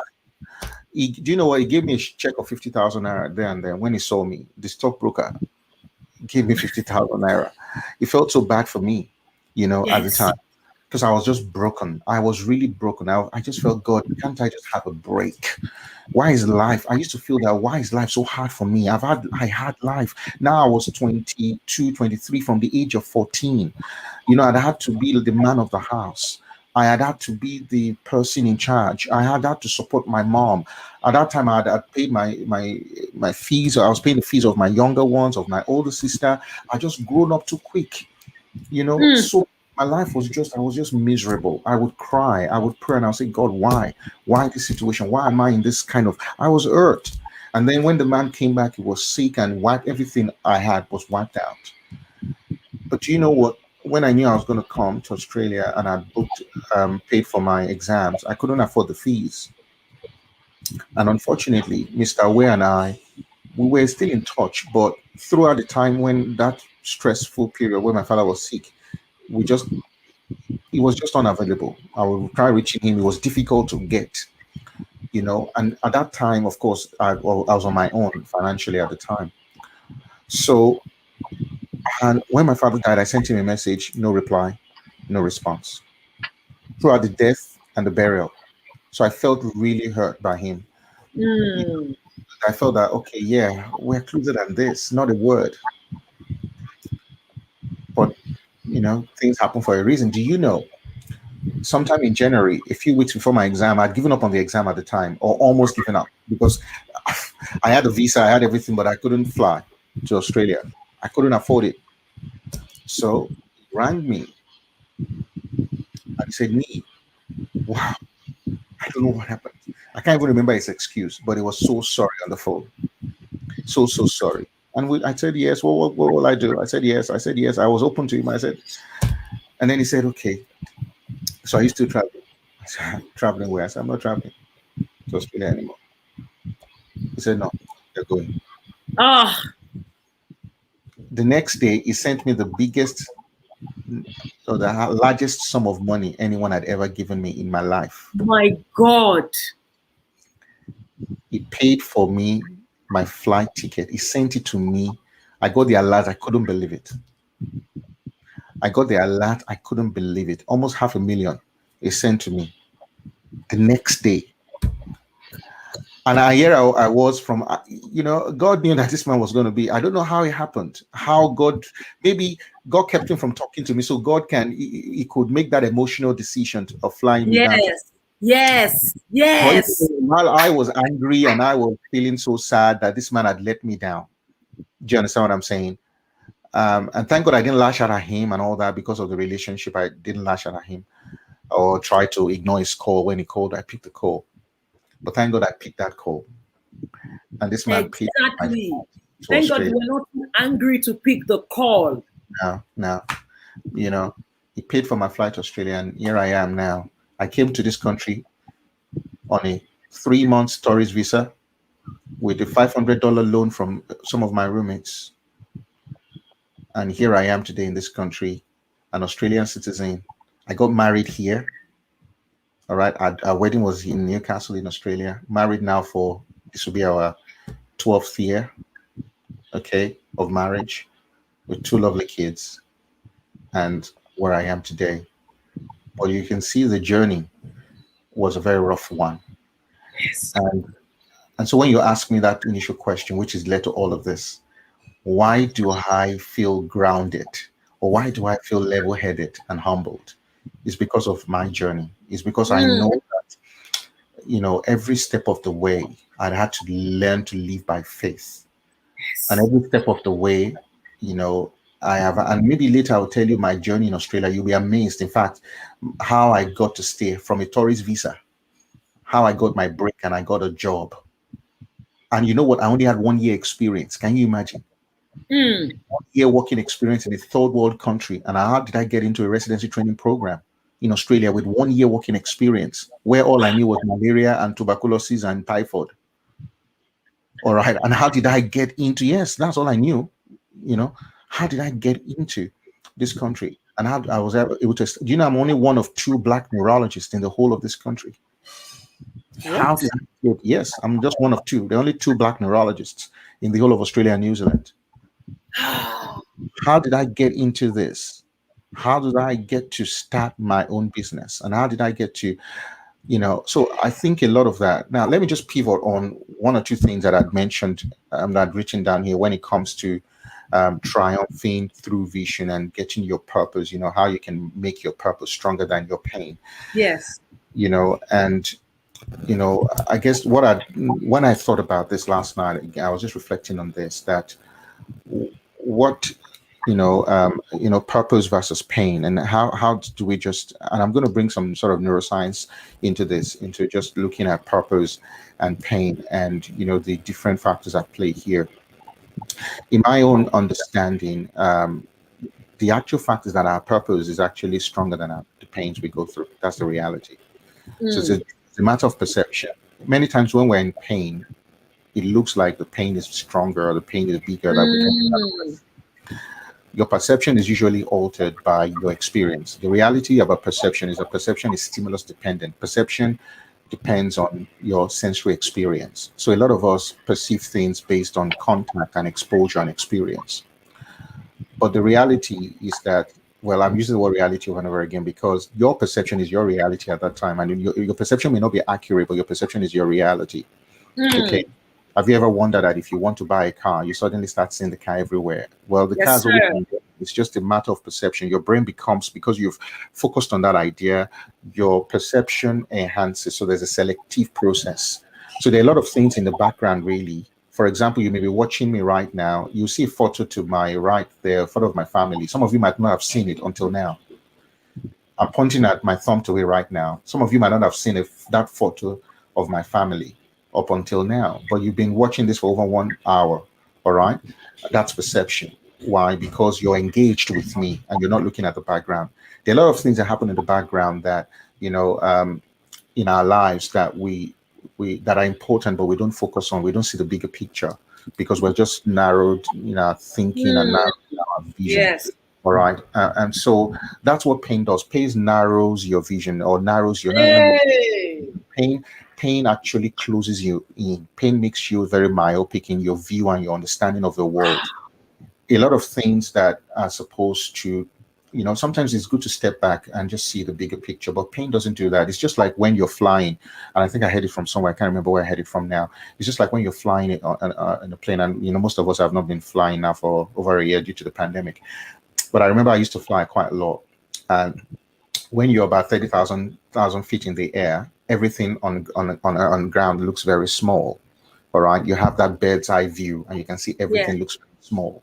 Even the big mountains look so microscopic. But as you come closer, everything looks bigger and bigger and bigger. The reality is that when you're close to mountains and you're close to all these, horrible, painful experiences, they look bigger than they really are. And at times we just have to step a bit back and look at the bigger picture and realize that it's just a spot in the whole sort of grand scheme of things and God's grand plan. And that's, of course, where purpose comes in. So I think the first thing is actually having the right perception of life and understand. Because if you don't have the right perception, you would misinterpret your pain and you would actually develop a negative mindset and attitude about the experience you're going through. And that's what I've learned, that every single situation and experience I've gone through.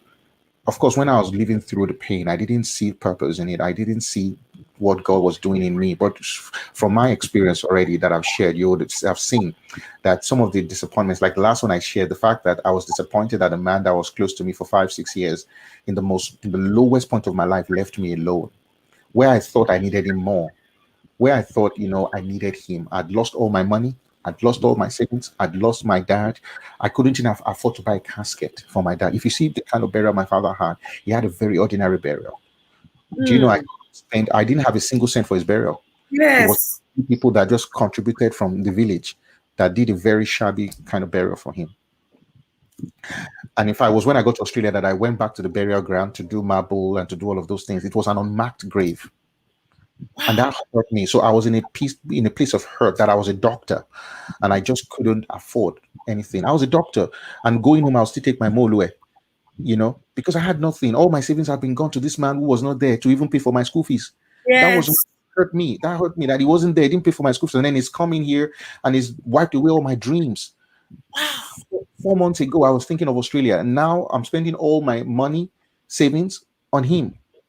That hurt me. And there were times at that time that I felt, God, why did you do this? Why, God? But of course, now I look at the bigger picture and I see that God was doing something behind the scene and I was oblivious to it. And I think that's what pain does. Pain changes your perception. Pain alters your perception.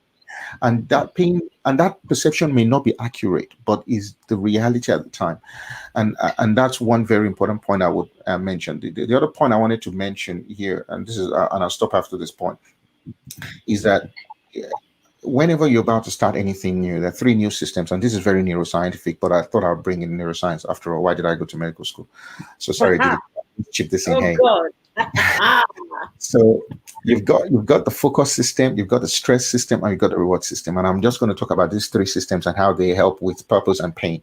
All right. So every time you want to start a new project, and for some of you here who are visionaries, you'll be going on this journey with DDK. All right. Immediately you have a new idea that you want to start something new. All right. Your focus system is activated. This focus system is mediated by a hormone called acetylcholine. You don't need to remember the name. But what it does is that there's a small nucleus in your brain called the nucleus. I can't remember it. It's not you don't need to remember. I cannot remember what. So your brain produces a hormone called acetylcholine. This hormone helps to direct the focus of your attention. It's the same hormone that is depleted in Alzheimer's dementia. That's why people with Alzheimer's dementia can't remember things. They can't focus. They're very distractible. All right. So this hormone actually causes your brain to focus on that idea.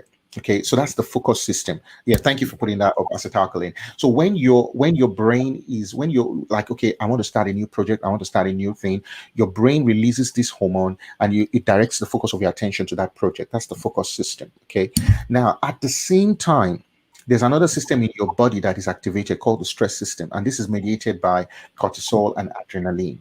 Now, the aim of this is to get you pumped up and alert for your activity. So let's imagine yourself now, you're on the start line of a 100-meter race, Olympic final, which will happen in Japan, in a few months' time.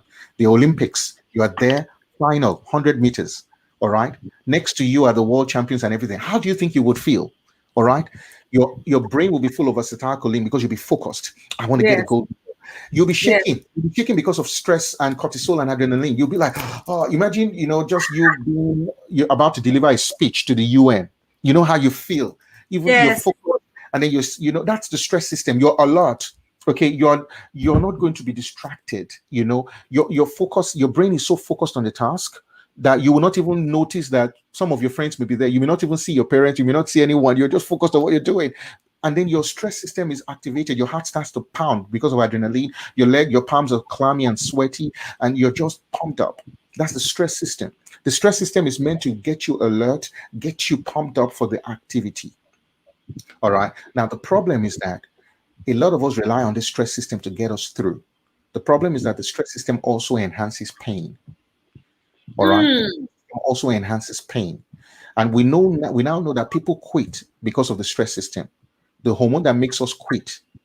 When we start, let's assume you started a weight loss journey, you're more likely to quit because you're relying on your stress system. The stress system is meant to help you, to get you going. is meant to kickstart your journey, not to keep you through the journey. Your stress system. Stress is meant to kickstart us, to get you up, stand up, get alert, get moving. But to sustain that race, you need a lot more than your stress system. Okay. And our pain is connected to our stress system. So for me, the pain of poverty, the pain of lack, the pain of looking, my younger brother couldn't go to school for 2 years because we couldn't afford the school fees. This was in secondary school. For 2 years, not even a government secondary school, we could not afford to pay the basic fees for government public school. This boy stayed, today is a graduate of economics from a university in Europe. For 2 years, he was at home. Okay. That pain, all of that, of course, created stress in me and pushed me around. Yes. But you know what? A lot of us quit because we rely on pain. We rely on the stress. We rely on the, oh, I don't want to suffer. I don't want to do this. That's not enough for a visionary. That's where the reward system comes in. The reward system is mediated by dopamine. The reward system is the system that a visionary should rely on.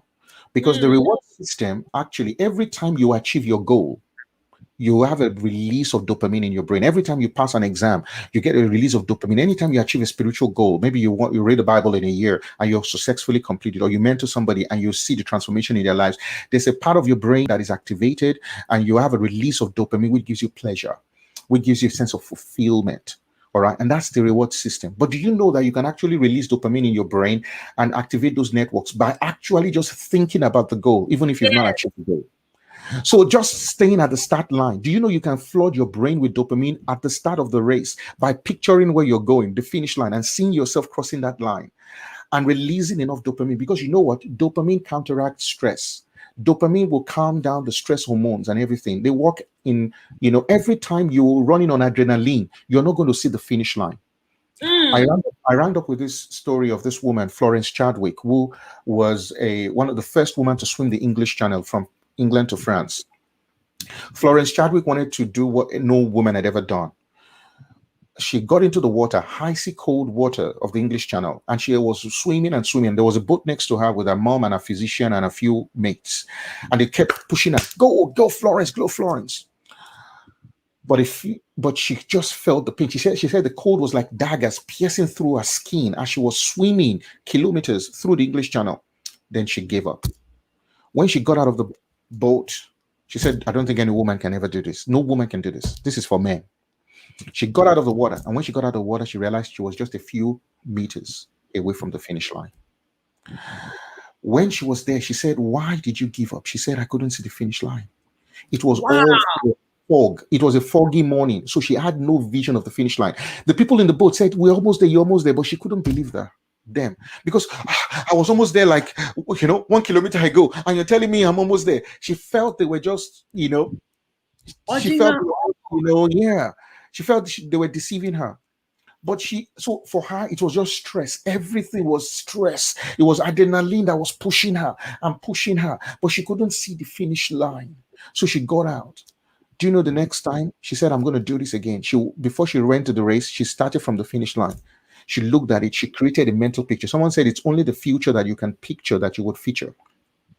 She went there and she pictured the goal. She pictured where she was going. She had that clear vision well imprinted in her mind. So she went back and she swam this time.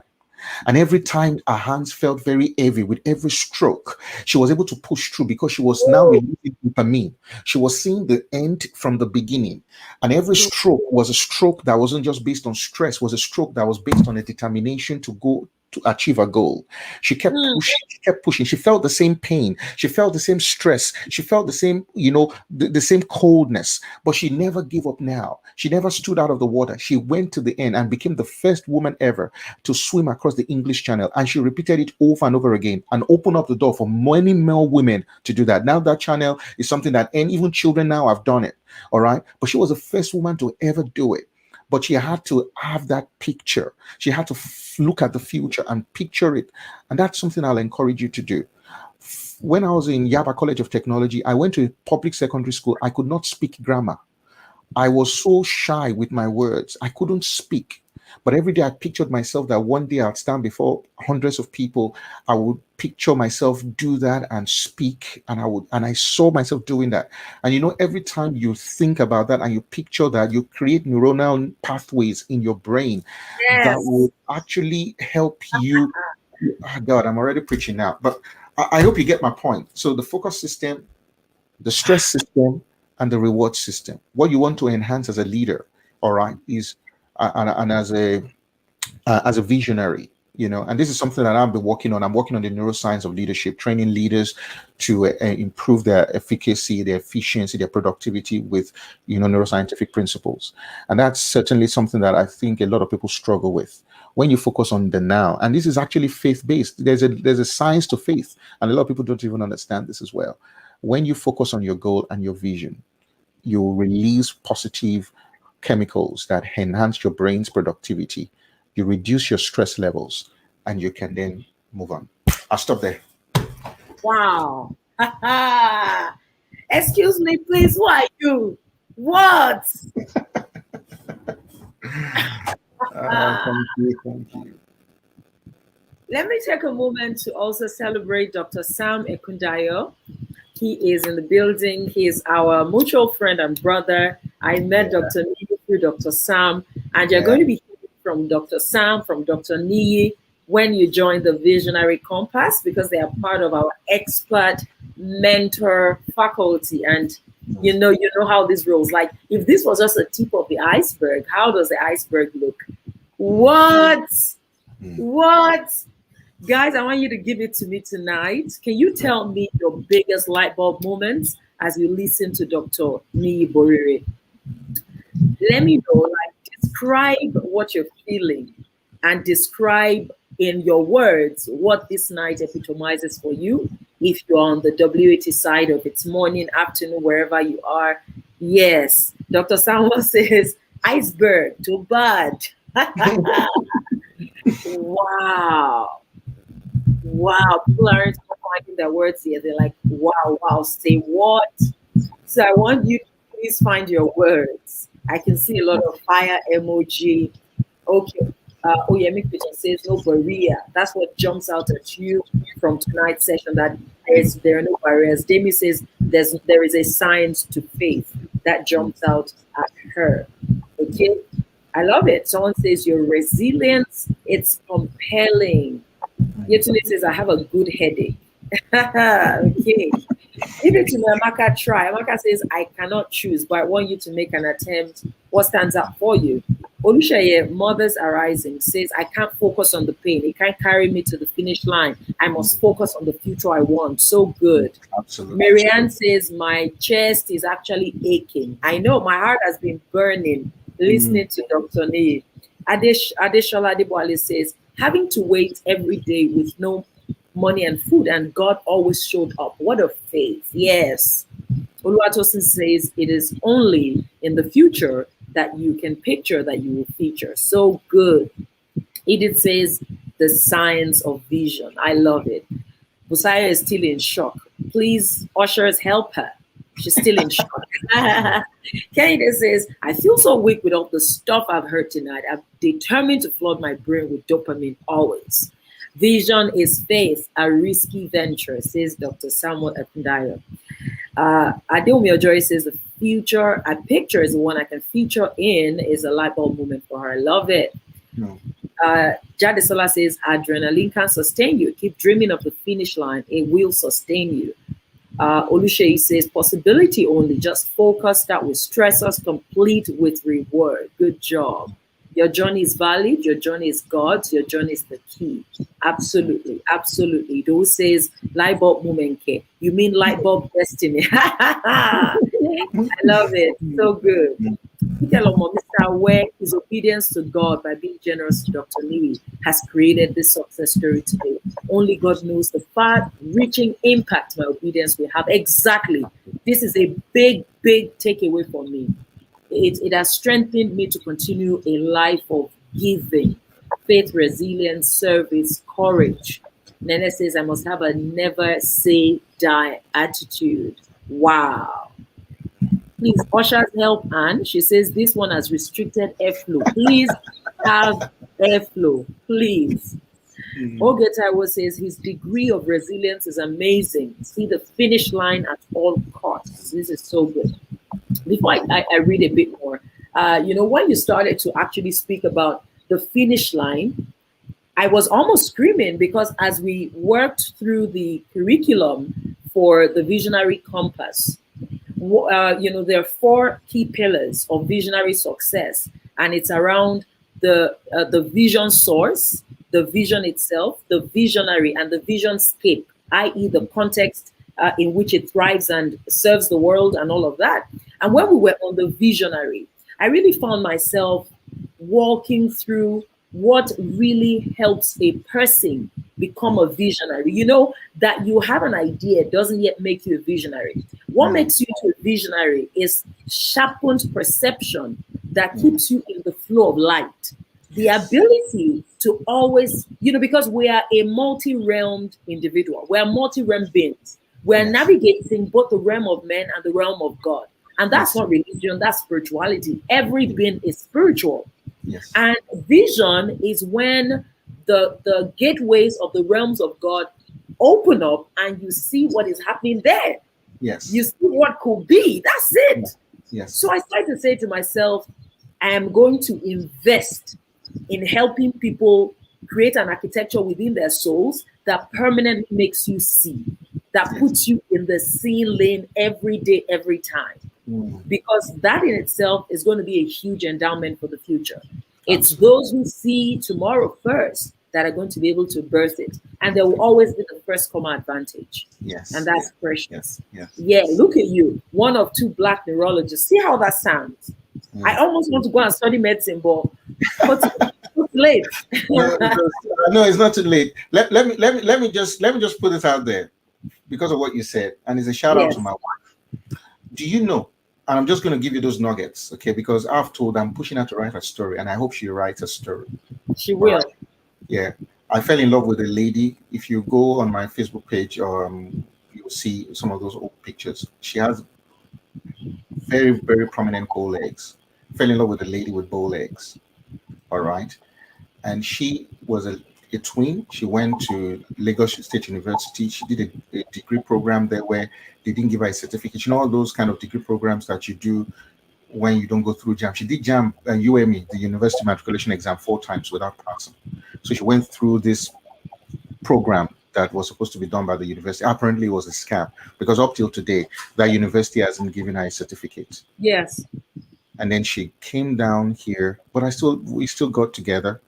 And a lot of people ask me, are you crazy? You're marrying a bow-legged lady who doesn't even have a university degree. Because pretty much she spent 7 years in LASO with no degree. But I knew that was what God wanted for me. Do you know, we got here. She said she wanted to study law, but then she studied international relations and she did a bit of French and blah, blah, blah. But we couldn't afford law when she joined me in Australia. You know, we got married here. She joined me, we got married. And then I said, you know, because my life is migratory as a junior doctor, I was going from place to place. Would you consider nursing? Just so that we can, because with nursing, you can get jobs and all that. And I didn't want her to stay home. So I went to the bank and I got a credit card. This was in 2009. I got a credit card. Our school fees was $21,000 a year. So I know the first $7,000 deposit for the school fees I paid on my credit card. And we got her into nursing. She'd never done science before. We had to define atom. And I was, you know, she would never allow me to teach, you know, husband, wife, teaching, local area. We always fight. So I got a friend of mine to teach her science. She had a distinction in science that semester. She finished a degree in nursing. She fell in love with nursing. Not only did she fall in love with nursing, she went to do a master's degree in acute stroke management. What? Today she works in a teaching hospital as a specialist, a nurse specialist when it comes to caring for stroke patients. Of course, I'm a neurologist, so we deal with the brain. After that, you know, that was her 3rd degree. Last year, she walked up to me and said, you know what? I'd always wanted to be a lawyer. Back to school. So my wife will be 40 next year. Give it to them. And she's a first-year law student. She just finished her first semester. First-year law student, University of Sydney, law. The law she applied for in 1998, 1999 in Lasso, where she failed. Now she's doing that same law as a married woman after 2 degrees, after a bachelor's degree and a master's degree in science. She's now doing that law as a pastor's wife with 2 boys, with a 10-year-old son and a 4-year-old son. She's doing a master. She's now doing a degree in law. So it's not too late to start. Thank you for the inspiration, but I'm not having interest in science, medicine, sir. I appreciate you. But what? Yeah, it's never too late. Yeah, who are these guys? Shout out to Mrs. Niyi Borire. We love you, honor you, admire you. You are now like the part 2 of the book that you have to release by yourself. Yeah. Let's take a bit more of the comments here. So inspiring, so many things, just so many things. Obedience saves lives. From Mr. Westside, this Yetunde says she's learning. Don't sit on your ideas and your vision. Yukera says your story is like mine. So if you can make it through it all through, if you make it all through with vision, then I'm drawing a new picture. So good. The past doesn't have the final say. Says Modupe, this is beautiful. Nothing is impossible. Faith is vision. Wow. Juliana says your professional begging system was phenomenal. I caught your boldness, sir. I love it. Nene says wealth can be fleeting, but I must keep my faith grounded in God. Oge Taiwo says remaining faithful even when you have nothing, you had nothing going for you. That hit her so much. Olubumi says spending your savings on your dad at the expense of your dreams, that's pure love and a forgiving spirit. Yes, that stood out for me a lot as well. And it says it's important to see the finish line right from the beginning. And I could go on and on. Sharon, the impact and influence of one person on a whole family. I'm sure he did not know he was helping a whole family by his generosity. So beautiful, so beautiful. It also says keep serving. God will meet you there. Get up, show up every day. Showed up in school. And then resilience and diligence. Wow. Louis says, seeing tomorrow first. Folukemi says, can we talk about forgiveness? Having to pay his father's bill after all that happened, even at the risk of his Australian dream. Yes, yes, and on and on and on and on. Now people start to, gush on Mrs. Borire, my kind of woman, went back to school. All things are possible. Sister Olaye is amazing. Wow, this is precious. Shout out to you, Dr. Sam. Dr. Sam, we love you. Thank you so much. Tombra, yes, maybe it's time to go back to school to study architecture. Very, very inspiring. We are able to take a question or two tonight. One of the questions that was asked way up when I was making the big reveal, and I'm going to give it to you again just so that as you step out of here, you're going to make a big decision. Someone has asked, is every woman a visionary, right? A visionary is a state of being, and it's more about who you are than what you do first. So it's not like being a career person or being an entrepreneur. It's a state of being. And to be a visionary is to allow yourself latch onto the vision or the picture of a future that is better and bigger than where you are, and for which you are willing to participate as a co-creator with God to birth. And I know that sounds like everything just dancing here and there, but the general idea is you get invited on the visionary lane the moment you recognize, number one, there is more to me than all I have experienced, right? And number two, when you say, I'm willing to participate and co-create a future possibility that is better than my today. Number three, when you say my endowments, my giftings, and my natural excellence were given to me by God, not just for me, but to promote the project called humanity. God is constantly promoting his desires over the project called humanity, and man is his methodology. Man has legitimate access on the realm of the earth, and that's how you get to become a partner with him. And you say, what's on your heart? Let's do it together, right? And then You get on the visionary path the moment you start to say, I am worth the investment. This one, I usually find it to be the game changer. People have ideas, dreams, desires, but often do not do what it takes to step into those possibilities. Yeah, so you're worth the investment, whatever it's going to take. If your heart burns, and I always say this, let your heart be a navigation tool, because that is what it is. It's a navigation system. When your heart burns toward a thing, toward a person, toward a teacher, toward an experience, and is highlighted to you, you latch onto it, because that's an inner navigation tool saying, hey, go for this. You never know where it's going to lead you. Okay, so I'll take one or two more questions. I can keep Dr. Niyi here for another 5 hours if you leave me, but we have to go. Yes, Let's take a question. He has been generous to us, and we're so grateful. Okay, if you want him to take a question that hasn't been answered, I've had like a million questions. They've all been answered, exaggerating, but like I've had a lot of questions tonight that he's spoken to. But if there's anything really strong on your mind that you want us to speak to very quickly, I'm happy to take a question. Okay.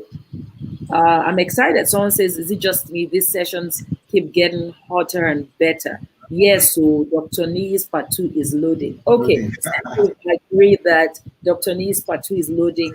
I want us to release him to go start his day. He's been up so early. Thank you so much, sir, for being an extraordinary vessel of change, of grace, and of counsel. This has been definitely life-changing for me. And I took some notes because I want to go back and sit with it and now expound on the wisdom you've shared. God bless you, your amazing wife, who is now going to become a lawyer. And yes, thank you for being a part of the work. And God bless you. Thank you so, so much. Thank you, sir. God bless you. Thank you for having me once again. Thanks for all that you do as well. And thanks to Simon Kudara for the connection. And yeah, just, thank you for giving me a platform to, share my story, and hopefully this inspires someone to go out there and do something great. Thanks. Yes, sir. Thank you, sir.